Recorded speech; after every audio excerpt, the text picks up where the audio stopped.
Hey, how you doing? Dave Fennoy here. Another Ask Dave Fennoy Anything, because it's Wednesday at 6 p.m. right on the nose. How's everybody doing? Hope you're doing well. Hope you're booking. Hope you're auditioning a lot. And I had a guest this evening. It was lined up for a couple of weeks. And yesterday I got a note from her. She says, I've booked something. I got to be on set at the time we'd be doing this. So, hey, that is the best reason in the world to be doing something else. So, I thought I would just do this myself and kind of old school ask Dave Fennoy anything where, you can ask Dave Fennoy anything. So I'm going to take some questions that I got from a student of mine, a few people on Facebook. I didn't personally get the ones on Facebook, but they were in chats. And I thought I'd share them with you. I'll give you my ideas, and I'd love to hear yours. But before we do that, something I don't get a chance to do a lot anymore is just say hello to people popping on and saying hi. Todd Weekly, how you doing, man? I am doing well, thank you. Oh yeah, let me show that. There's Todd Weekly. Hi, Dave. Hope you're doing well. And nice hair, Todd.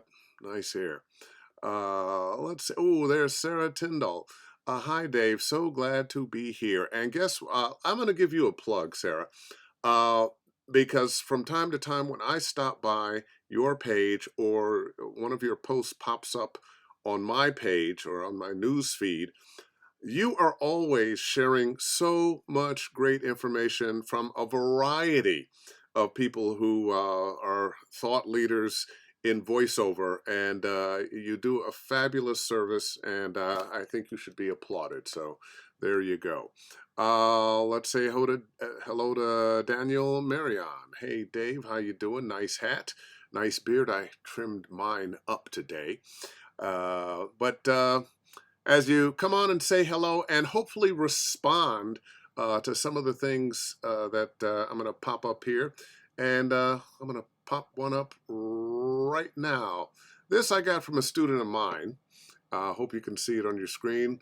I'm not going to put his name out there because this was personal between us. It wasn't on Facebook. I said, well, I managed to be selected for another gig. This is his second gig. He's been working with me for, I don't think quite a year, but he great voice. Once I got him out of trying to do his thing with his voice, he's doing great. But I have a question. I got another gig this time through my agent. I may have to turn it down because there's no way for me to get off that day from work. Have you ever had that issue before? I'm really torn as what to do. I could just sign the books, leave where I am, and still make the gig, or just have to pass it up and wait for the next one. My response to him was, how long a gig? An hour or less? And close to lunchtime? Do it at lunch. Or they corrected me or uncorrected me. Do it as lunch. Do it at lunch. Well, you could do it as lunch. Take a sick day. Ask the agent if they can reschedule it at a time you can. But yes, you might have to pass on this one. I predict this is going to happen again and again as long as you have your 9 to 5. At some point, you're going to have to make a bigger decision. Leave your job for good to be a full-time voice actor. And I went on a little later. He had mentioned something else. I responded with a ha-ha. This is an up and down career, especially in the beginning. Save some money if you can, 6 months or a year worth. It can be feast or famine. Seek out repeat business commercially and narration wise. Okay. I'll leave that up there. Actually, I'm going to take it down. You know, so many people who are getting their careers off the ground, this becomes an issue. You've been working that 9 to 5, that paying the bills job, and now it's time to step into the world of voiceover more full time. And so often, what you don't realize is you're knocking on the doors when they finally open, they want you between 9 and 5. Yeah, there's some gigs that happen other times. Yeah, there's some gigs that they don't necessarily want to direct you. But most of the time, they want you at a particular time and they want to be able to listen and direct. and that usually falls Monday through Friday between 9 and 5. So, like I told him, one, be ready for that. Save your money. Especially, you're spending money, you're getting that demo, you're spending money taking classes, all that's money well spent. Um, but if you got a decent job that at some point you're thinking of walking away from, maybe it's not the time to buy that new car and add another, bill. Maybe it's not the time to purchase things on the credit card. Maybe it's time to pay down those credit cards and put yourself in a position where you don't have as much pressure. I really think it's harder now than ever before. My generation did the younger generation a disservice. College costs more, everything costs more. Salaries, however, did not go up.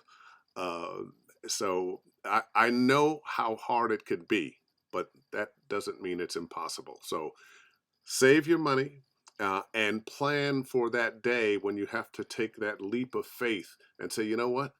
I really am going to be doing voiceover for a living. You'll feel much better if you're a bit more prepared financially. Let's look at a couple of elder people here. Randy Morrison, howdy from Texas. How you doing?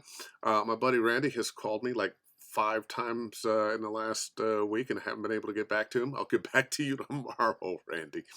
Um, Johnny Carswell. Johnny, how you doing, man? Hope you're well. Looking good, my friend. I love that you do this for others. Well, it's my pleasure. I'm part of me. It's like, yes, let me do this for other people. This is a really good thing, but I enjoy it. So it's fun. Todd Weekly, it's a dilemma when holding a 9 to 5 job and trying to pursue acting. Hopefully, your employer is flexible and supportive and will work with you. You know, I know in Los Angeles, this particular student of mine does not live in Los Angeles or New York or any major city that has an artist acting community. Um, so I kind of have a feeling that his employer is not going to be as understanding of what it is he's trying to do. Even here in Los Angeles, you know, being a waiter or bartender and numerous other kinds of jobs, dog walkers and this, that, and the other, people have taken on as something that gave them a little flexibility uh, while they were working. When I came to LA, I took a bartender's course. And I was so disappointed at the end of the bartender's course when they called me in, and I'd done okay. I wasn't the best bartender in the world, but I had done okay. And part of the promise was we're going to help you get a job. That was, not really happening. Uh, but they called me into the office and said, you speak really well, and you have an understanding. You got a personality. How would you like to be an instructor here? I was flabbergasted. I could not believe it. Wait a minute. Wait, just a doggone minute. I've never poured a professional drink anywhere, anytime. And it got me to thinking about all the great stories that the instructors there had told about. Oh, when I was working on this cruise ship, when I was working in this restaurant, this bar, this, that, and all the crazy things that happened. And you know what? Y'all just made that up, didn't you? Uh, well, fortunately for me, things took off and I didn't have to worry about being a bartender. But I don't care who you are, certainly has happened to me, you're going to have ups and downs. And we are at the effect of the economy when things are going really well. They may go really well for us. When they're going really bad, they may go really bad for us. For some of us in the pandemic, things weren't bad because, especially if you had a home studio, there was actually at least as much and sometimes more work. All right. Well, there's Amanda Brandt. How you doing? There she is, Amanda Brandt. Nice little star. Thank you, thank you, thank you. By the way, your thoughts, your challenges, your questions, but let's look at another one that I found on Facebook today. And boy, that writing is small, but I'm going to read it anyway. Some of you may have seen this. Hi, everyone. I have a question. Is it possible to sustain a VO job and be taken seriously by clients when you do not have access to a room in your house to convert into a makeshift studio? I'm only just now looking back into finding a way to get back into voiceover as a job from home. Uh, you see in the picture what I have to work with here. I do have limitations. I'm not permitted to add to this. I had to fight to keep my mic and guitar close, insert awkward laugh. In other words, no soundproofing surfaces, unfortunately. And also, the mic I have is what I have. And he goes on to mention the equipment, his equipment. You see my mic there? I use a Yeti blue with a pop filter, and I love it. Um, it's like being in love with a woman that you can't stand. No, lose the Yeti. You lose just get rid of it. I haven't even tried it in over 2 months though. I use a Scarlett Solo USB audio interface. Not a bad choice. Very economical, and Focusrite's a great company. Premium grade XLR cable. I got a Guitar Center. I'm sure that'll be okay. I also own an Audio Technica mic and an Technica adjustable headset and JBL wireless headphones that were super expensive. I don't know if I'd use the wireless headphones. I just think sometimes you move them the wrong way or whatever, and they're not working the way they're supposed to. I'd be looking for headphones that were more accurate.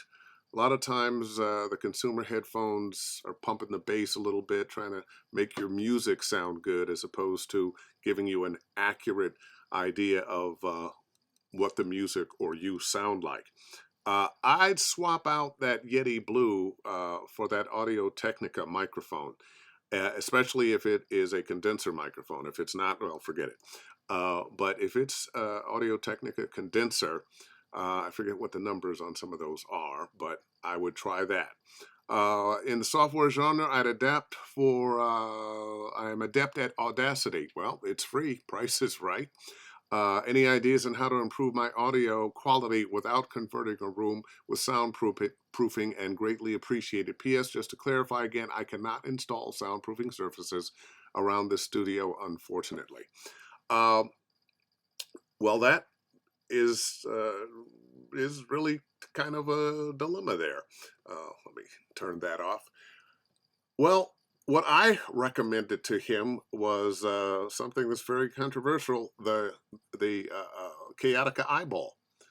Now, when I first got my first Chaotica eyeball, I hated it, but I actually didn't quite know how to use it. I was trying to work it too close or too far away. Um, I have an issue with it. It's still that it's such a big thing that can be in way of the copy.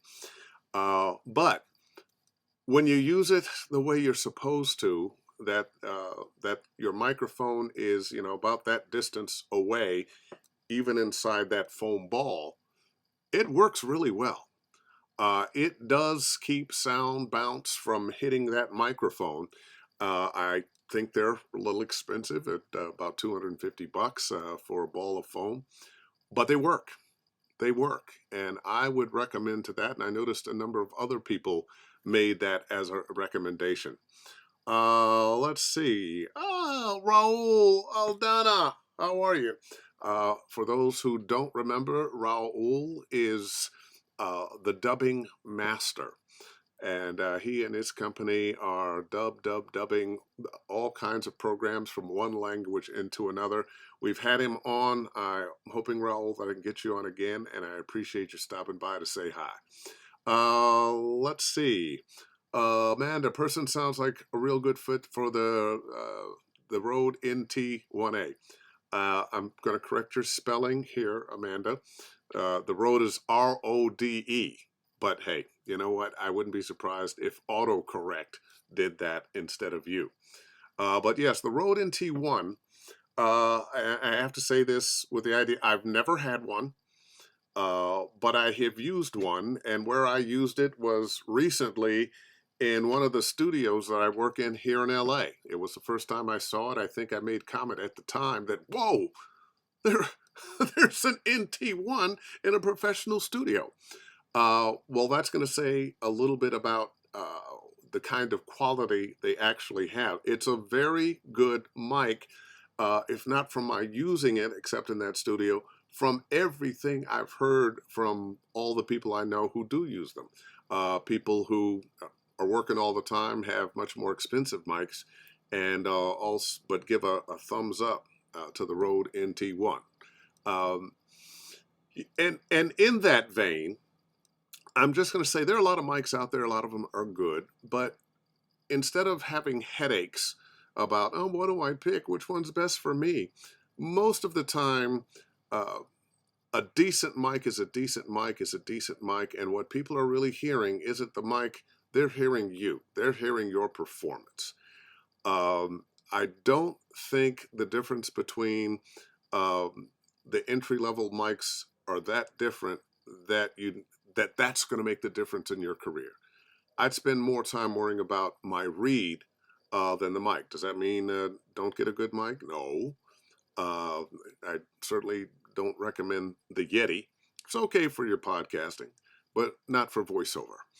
All right, yeah, we got another high five here. Todd, we Rode NT1 is a nice mic and a good price range, and that's what you're trying to do. Oh, let's see. Theo. By the way, Theo, talk to the studio today. Files were sent today. I'd recommend this Vocal Booths to Go, VOMO. Vocal Booth to Go product. Oh, yeah. Well, you know what? I like that. The Vocal Booth to Go for Emilio, who can't do anything to his walls, it's portable. You can set it up and take it down, set it up and take it down. Now, it's kind of a pain in the butt to every time you want to do something, you're going to do an audition. Oh, let me set it up. Oh, and nobody wants this in the living room. Let me take it down. I would say the eyeball may be a better choice if you're doing that a lot, but vocal booths to go definitely do work.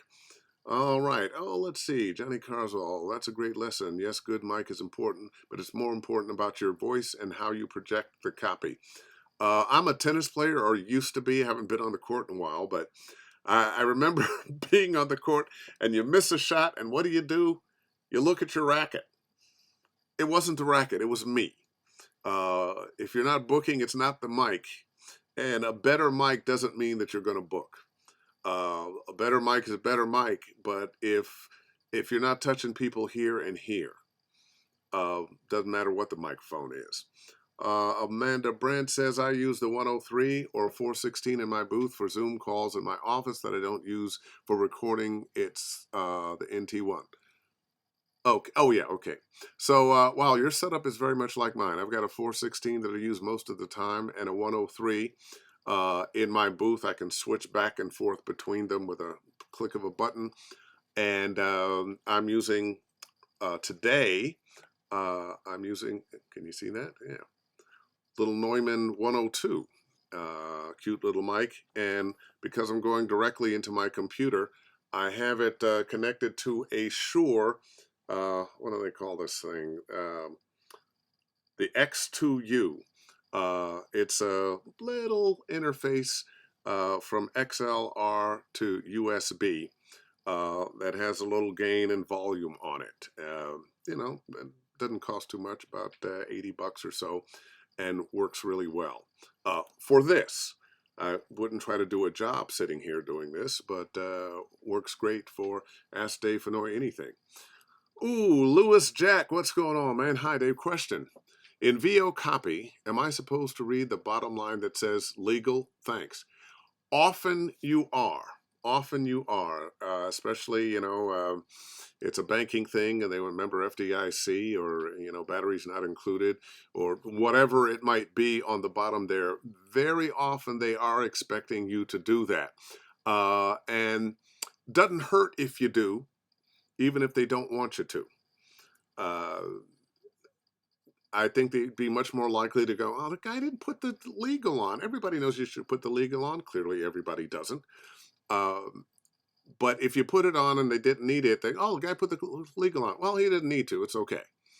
Always, if you give them more than they ask for, that doesn't mean 5 takes when they ask for 2.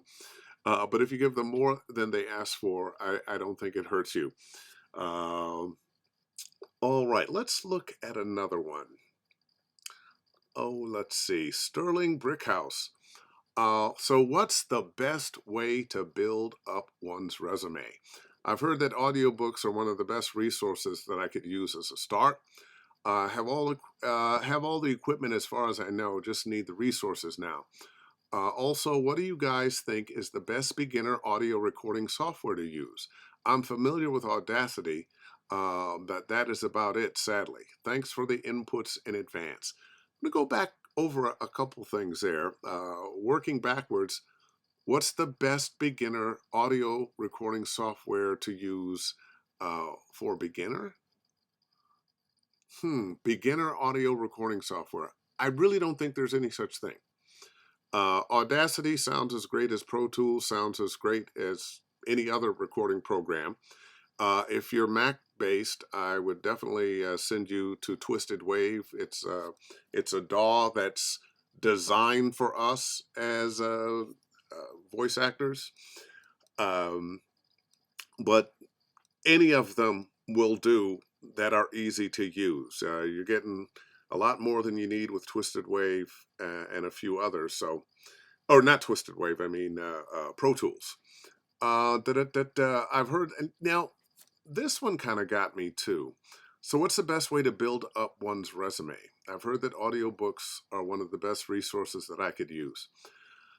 I think you're not looking at what the whole big picture of voiceover is. Um, and what I'm going to say is there are a number of genres that you can work in, and the people who are uh, looking for commercials don't want to hear your audio book auditions or narrations or demo. If you want to do video games, they're not going to listen to your commercial demo. They don't even want to hear your animation demo. They want to hear your video game demo. If you're doing TV promos, they don't want to hear your commercial demo. They want to hear your promo demo. So the fact that you are doing audiobooks or can do audiobooks, it's a good open door if it's something you like to do and you're looking for some acceptance because there's so many books that have to be done.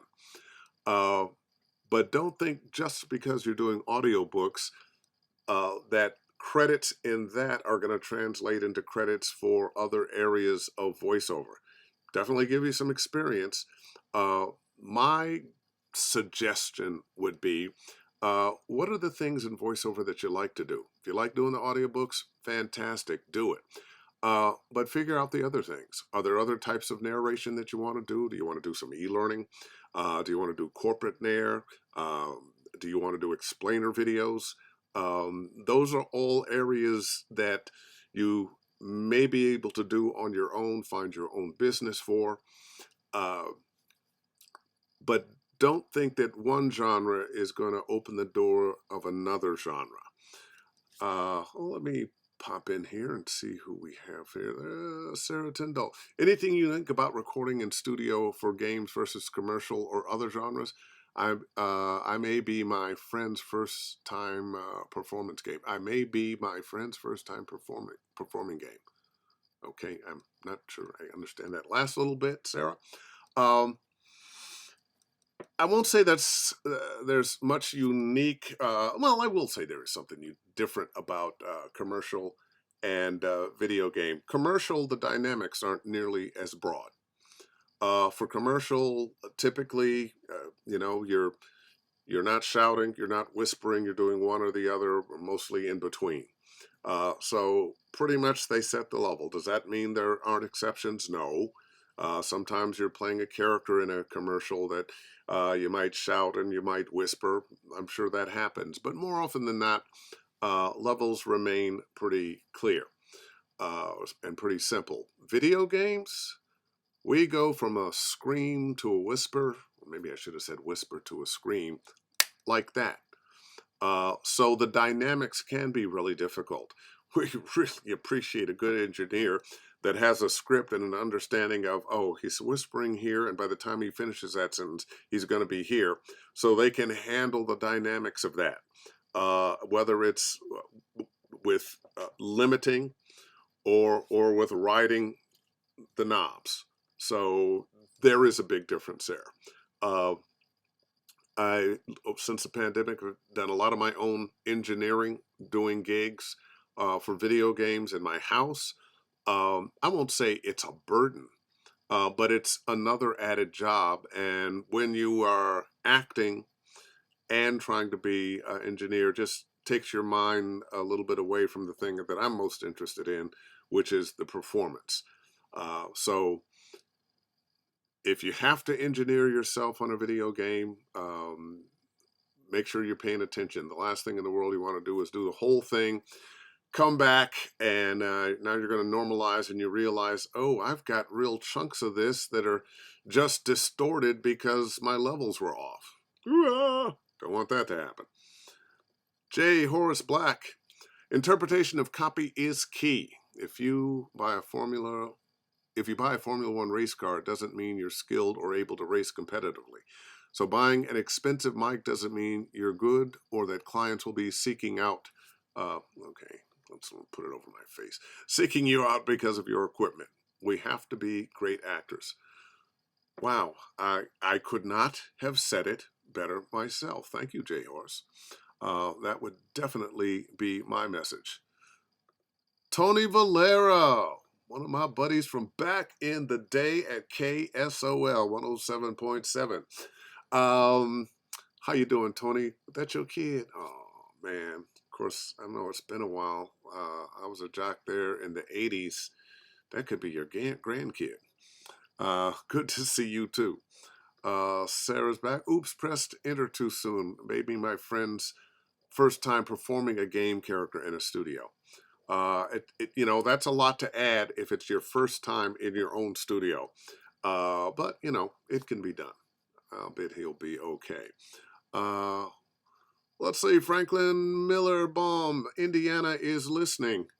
Should I be worried? Amanda Brandt again. Video games ride your gain if you're in your home studio. Definitely, definitely. You almost want to have a finger on, or a couple fingers on it, a finger and thumb, so you can down, up, down. I have a UA Apollo quad in my studio. And one of the things I like about it, and one of the reasons I got it, is because there's a rack next to my studio where I used to have my interface. And anytime I wanted to adjust anything, I'd have to step out of the studio and then and adjust. Well, this I have sitting right next to my right hand. So I can adjust at any time. And I think it's great. Plus, how inexpensive the plugins are as opposed to buying uh, hard equipment that you have to put in a rack. You're spending, getting it for about 10% of the cost. Da, da, da, da, da, da, da. Daniel Marion again. Is the promo trailer genre saturated? If you're not doing them now, what are your chances of breaking in? I think sometimes we're just asking the wrong question. Is the promo trailer genre saturated? There are a lot of people in it. It's not the easiest thing to break into, but if you're good, if you've got something unique that's special, that hits, that people like, which could be something completely different than anything we're hearing right now, no, it's not saturated. There's always room for talent. There's always room. Don't shy away from a genre or anything else in this life because you think, too many people are already doing that. Oh, they've had all the artists they need. They don't need any more paintings. They've got a lot of paint. I don't need to write a book. They've got all the books they need. The thing about you and your voice is that its uniqueness is the thing that is going to make you successful. Keep working on your craft. Keep knocking on all those doors. You don't know which ones are going to open, how soon they're going to open, and how wide they're going to open. The last thing in the world I would tell you to do, don't try that genre. There's too many people in it. I had somebody tell me that one time when I was first knocking on the doors for voiceover.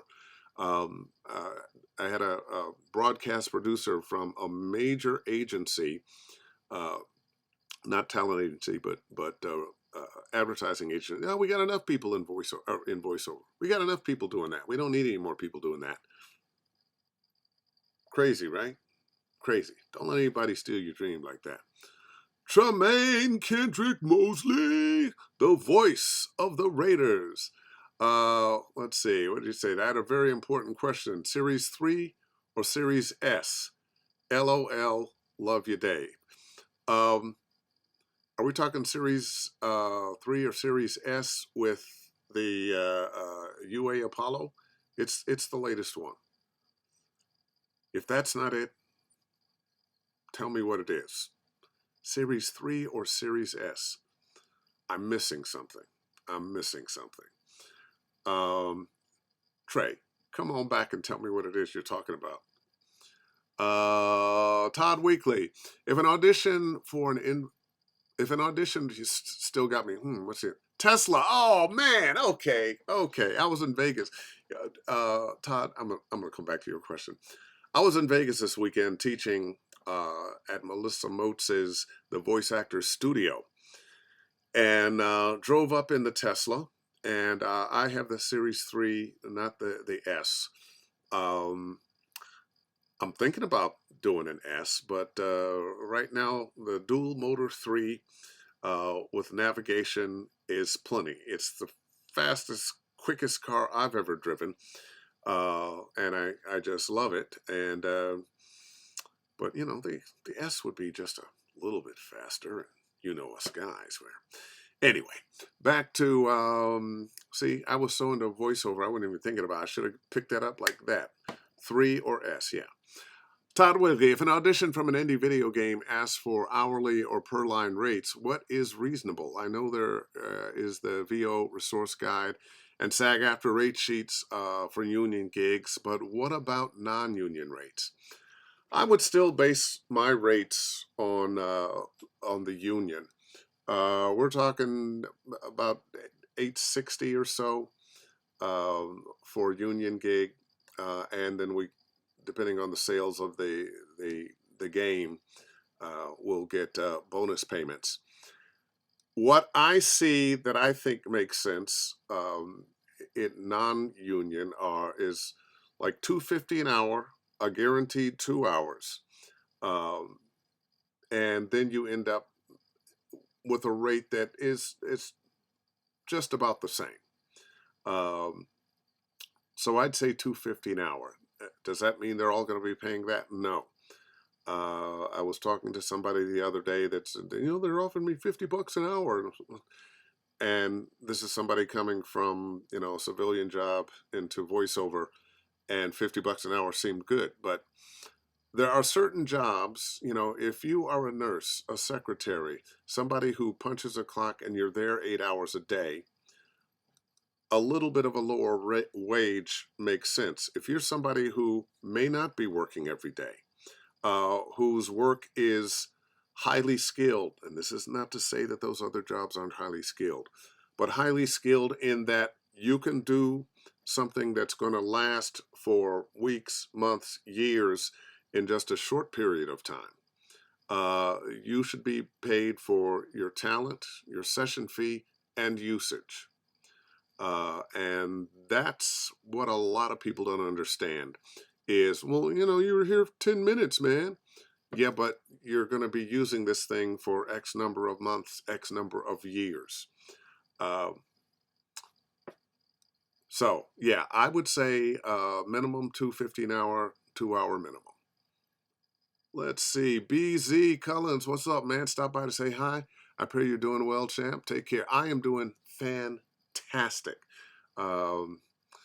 If I felt any better, it'd be a crime. Philip Buckeye Believer Thompson. You from Ohio, Philip? Because I'm a Buckeye believer too. Go Ohio State. If new to VO and the current budget for a mic is less than 500, do you suggest waiting or get what you can and start recording? I would say get what you can and start recording. And $500 is not a bad budget for a mic. Uh, that falls in there are a number of blue microphones. I know I've trashed the Yeti, but there are a number of blue microphones in about that price range that are very good. I'm a big fan of the SE 2200A. Um, it's a knockoff of a U87, but it's much more forgiving of your room and sounds great. If you want, you can get the the Rode NT1, and not have to spend your whole $500 and have low money left over for something else. Uh, or maybe you can start trying to I'm gonna pop that up just a couple hundred or $300. Between about between $700 and $800, you can get a used TLM 103, and it's a mic that'll serve you for a lifetime. So $500 budget for your first mic is pretty doggone good. Pretty doggone good. I noticed something the other day. Somebody they were wondering why their studio had a buzz. How can I get rid of this buzz? My microphone has a buzz. And looking at the microphone, well, they actually mentioned it. It was a Fine or a Fine, I think it was. But they're on sale for like $50. They actually don't sound bad. But the problem with a $50 microphone is not that it's going to sound great or not great if it sounds great, but the fact that it's not going to continue to sound great, even if it sounds great when you buy it. To manufacture a precision microphone that the price point is $50, they can't be as careful as they need to be building the thing. So I know if you see the Fafine, I think that's Fafine mic, it looks like a deal, not a deal. You're going to buy it again and again, or now you've spent whatever the $50. I think they have one that's about $100 too. Now you've spent that. It breaks down in a few months, and now you got to spend more to get a better mic. Derek Watts. I picked up a very nice Audio Technica for $600. That is really good. I don't remember the number on that, but Audio Technica makes good mics, and that, as I recall, is a pretty good mic.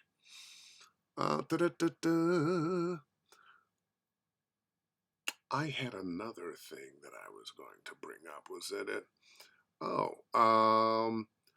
Yes. Who remembers their first gig? I remember mine. I booked my first gig. I'm so overwhelmed with joy, but now I'm going to be nervous when I record tonight. It's on VDC. Is there any etiquette I should be aware of upon submitting or messaging? And when would it be appropriate to ask if I can use this clip for my demo? I started my journey in August and auditioned 86 times to my first booking. So while I'm pleased with the ratio, I am still very green. How do people go about their reviews, testimonials? Is it something that clients will do if compelled or asked for by the talent? Any advice is welcome. I'm hoping to get some good VO training with my earnings and work toward a professional demo. Wow, don't even have a demo. And also done my best to search for similar topics in posts with no success. So please forgive me. No need to ask for forgiveness. Clearly, you are working on the pay-to-play sites. One, I've got mixed feelings, not a big fan, but they are a feature of VoiceOver these days. So in many ways, they cannot be avoided. I would just ask right off the bat, and, not in a begging, can I please do this kind of way, but hey, can I use this on my demo? Chances are they'll say yes. Now, sometimes the yes doesn't happen when they've got to send you the final product and they don't. So just keep asking them. This is done all the time. You don't have to feel uncomfortable about it. And what is professionalism in voiceover? I think it's so many other things. One, be prepared, show up on time, So often showing up on time now is, having your source connect or connection open at the right time, uh, running a backup of your session. I'm talking about recording from home, running a backup of your session, even if you're using Connection Open or Source Connect or IpDiddle, and the client is recording, because sometimes you'll get a little digital goofiness going on. And if you've got a backup, you've just become a hero. Um, think less about you and your nervousness and more about how you can service your customer. What is it that they want that you can give them? Everybody had to start sometime. Still show up like a professional. You don't have to yammer on about, oh, this is my first job and I'm so nervous. Don't even do that. Do the job. Be on time. Uh, be prepared. Deliver the files in the way that they want them, uh, and keep moving, and keep moving. Be happy. Keep some of that. Oh gosh, I'm so excited. Keep some of that to yourself. They don't need to know. They don't need to know that. Let's see. Rhoda D. Hall. Hi, Dave. Totally enjoy your most recent character workshop. Still high. Oh, that was in Vegas, was it not? This last weekend, 2-day workshop. And I'll tell you how my workshops go when we're doing the full thing. Uh, it'll be a Saturday and a Sunday. Saturday morning, I have a lecture. I have a PDF, Voice Acting for Video Games, and we kind of break down my method for approaching copy. What is it that I do? And examples of how we should do it, and some exercises and how we should do it. We also do things like efforts. So we'll spend some time hitting and being hit and dying and jumping and falling and burning to death and being eaten by dinosaurs and all kinds of things. A lot of fun. And you get to continue living afterwards. And then in the afternoon on Saturday, it's reading copy and critiquing, and all day Sunday, it's reading copy and critiquing. And my promise to my students is always, you will be a better actor after my 2-day workshop, Voice Acting for Video Games, than when you walk through the door or through the Zoom portal or whatever the venue is that we're doing. And we have a lot of fun doing it. Okay. Myron, what's going on? Okay, what do you take for your voice and throat therapy? Are there certain jobs that you pass because it'll strain your voice? Thanks for sharing. You know what? I live from time to time in a constant state of voice right on the edge. My voice is right on the edge today. I did a game today, and it's not always the shouting that gets you. If you're working in a lower voice and quiet, that can be really hard on your voice. I think after a certain age, just like you know, I had to give up playing football shortly after college.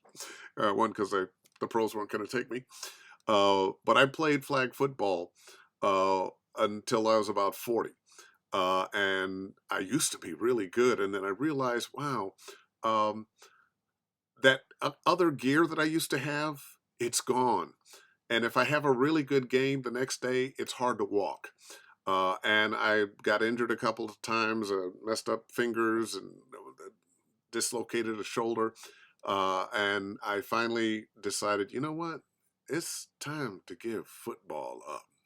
There comes a time, and the time has come and gone. So one of the things I would suggest is, if you have a cold, sore throat, don't whisper. Make sure you're hydrated. Drink plenty of water. If you have been putting some strain on your voice, one of the things you can do to kind of pull it back in shape is to yawn. um, there are people who will suggest to you breathing in and out of a straw, just letting that air come down. And one of the things that I've started to do is I'm going to go get at least a yearly checkup with a throat specialist and make sure my stuff is okay. As a matter of fact, I have an appointment on Monday. So those are some of the things that I would do. Um, some things that they suggest you shouldn't do, like drink coffee. I'm sorry, I'm hooked. I'm a Java junkie. I gotta have it. I got it right here. As a matter of fact, let me get a little sip right now. Ah. Um, but be careful.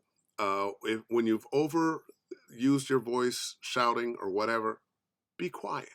Just be quiet and stay hydrated.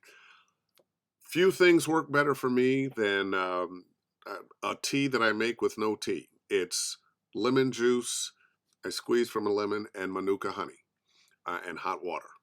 And that brings me back all the time. So, hope that helped. And J. Horace Black again. Um, yes, just had Tim T set my UA Apollo. Oh, Tim Tippett, and he's back to being healthy. Yay, Tim. With Manly Vox, and I can tell you, I can yell, laugh, etc., without any clipping, etc. Last few Source Connect sessions, the first comment engineer makes is, "Wow, what is your mic chain? Sounds amazing. I'm actually looking at a Tesla for my next car soon." Friend of mine has 5 Teslas. Does anybody need 5 Teslas? And 2 new limited edition ones on order. He likes them a little bit. Yeah, you think? Well, I'd like to get another one, but I don't know about 5. Derek Watts, what would you have to say about the multi-talented artists getting into VO that are creating their own material to lend VO to? What would I have to say about the multi-talented artists getting into VO that are creating their own material to lend VO to? You know what? We're living in a do-it-yourself world now. We very much are. The price of everything technical has kind of gone down. Meanwhile, the prices of rents and food and everything else has gone up. But you know, at one point when you bought a microphone, you were spending about $1,000. Now you don't have to. You can, but you don't have to. If you've got a computer, you've got the bare bones of a studio. The software costs less. The plugins cost less than the actual equipment. So uh, we all have cameras and we have editing, video editing software. So making our own little movies and whatnot is a lot cheaper to do, which means there's a democratization of art. People can do a lot of things themselves, um, and it means that we're going to see and hear a lot more voices. Some of it's going to be great. Some of it's going to be disturbing, as art always is. Um, but when you think about the internet now and people on TikTok and YouTube and uh, where they are creating an audience from their art, this is the way of the world right now. This is not going to go away. It'll change as time goes on, but we're not going backwards. Um, so somebody that has picked up a microphone and recording software and are creating voiceover content, I can't have a problem with that. If they find a market for it, fantastic. And who are those people? Might be poets, might be rappers, might be just voice actors that want to share uh, their own writing or whatever. I mean, the mind goes on and on and on with the kinds of things it can do. So, hey, I'm for it. High five to all the people doing their own thing. Da, da, da, da. Back to I have Singer's herbal spray that helps hugely. I have used that and it does help during a gig.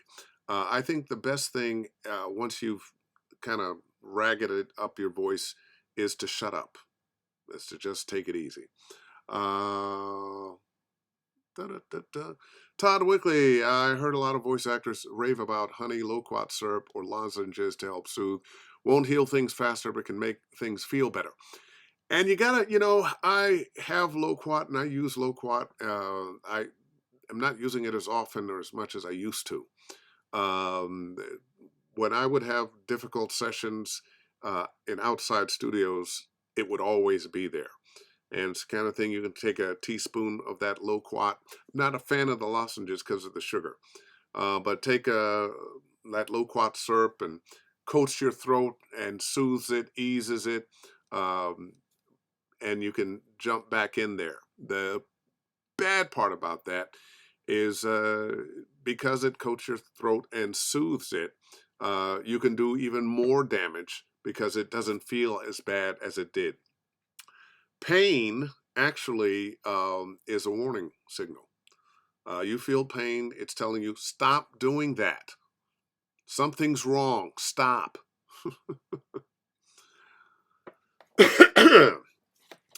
Philip Buckeye, Believer Thomas. I'm going through the same thing with flag football now. I run a group on Saturdays. I missed something.